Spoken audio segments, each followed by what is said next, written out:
If you struggle with setting boundaries because they feel selfish, this is for you, especially if you're a woman or you come from a collective society like I do. When we're afraid our boundaries are selfish, what we're really feeling is this: if I say no to someone who needs me, then I am a bad person. I found in my work with clients that this fear usually comes from 4 areas. Number 1, we confuse saying no with abandonment. When someone needs help and we say no, we feel like we're leaving them stranded. But there is a big critical difference between the two. Abandonment says your suffering doesn't matter to me. Boundaries says your suffering matters, but I cannot be the solution you're asking for. Number 2, we mistake sacrificing ourselves for love, and that's often because we were raised in families or cultures that taught that that was how you get and receive love. That love means giving everything. But the truth is, real love requires honesty about what you can and cannot give. When you consistently override your own limits, what you offer isn't freely given. It's a transaction driven by guilt. Number 3, why am I holding up 2 fingers? I mean 3. We believe we're responsible for others' emotions. When someone is disappointed by our boundaries, we often feel like we've caused their pain. But the reality is, their disappointment reflects their unmet expectations, not your failure. And now this is something that I like to tell all of my clients. I don't know if you've experienced this, but this was a big part of my school experience. As I remember when I was in elementary school and maybe even middle school, I heard teachers saying to us constantly, keep your hands to yourself. And that's what I often remind people about trying to be responsible for other people's emotions. It is not your job to manage what they're feeling. And this is the example I give all of my clients, okay? So let's say you see your friend come out of the bathroom with their fly unzipped.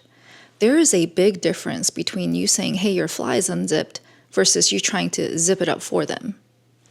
You see how awkward that is? You zipping up the fly is like you trying to manage their feelings. That is not your job. And the other reminder for yourself that may help is that taking responsibility for other people's emotions keeps both of you locked in unhealthy behavior patterns. There's probably some codependency going on there, and you're not helping them grow as a person. Number 4, we think that having needs makes us a burden, like too much for other people. But the thing you have to understand is that having needs is just a part of being alive. It's not a character flaw. And the metaphor that I like to give my clients, which seems to really help them understand this, is imagine you have a plant, and maybe you actually do have a plant. But you understand that all plants require some combination of sunlight, air, water, nutrients. And if the plant doesn't get what it needs, it starts to turn a little sickly. It starts turning maybe a little yellow or like a paler green. It's not as green or as lush as it could be. When you see that happening, do you yell at the plant for being too needy? Of course not. And just like the plant has real needs, so do you. Denying your needs doesn't make them disappear. It just pushes them underground. And if you're doing that, this is probably why you're so angry and resentful a lot of the time. Now, the other thing that I recently realized over the last couple of years was from watching my parents interact with me. And the learning was, when I express my needs, this gives them the dignity, the honor of choosing how they respond. And so up till then, I'd been making the decision for them by not expressing my needs. It's almost like treating the other person like a child. And if you think about why that was happening, it's because I didn't trust them to meet my needs. I didn't trust them to say it was okay. And so what they taught me was they don't actually want me to give more than I can. They don't want me to be mad at them. They would be horrified by finding out how I had felt towards them in the past because I felt like they were asking for too much.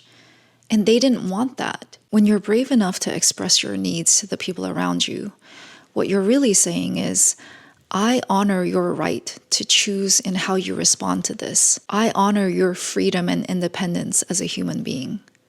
And that's really the heart of a healthy relationship. Now, here's a last little tidbit for you to consider. What's really ironic is it's the fact of having no boundaries that's actually the selfish behavior. Because having no boundaries leads to explosive resentment later. Saying yes when you mean no creates fake relationships. is what I call false advertising. And hiding your true limits prevents other people from getting to know the real you. And incidentally, if you constantly feel disrespected, this is why. Remember, people respect what you protect.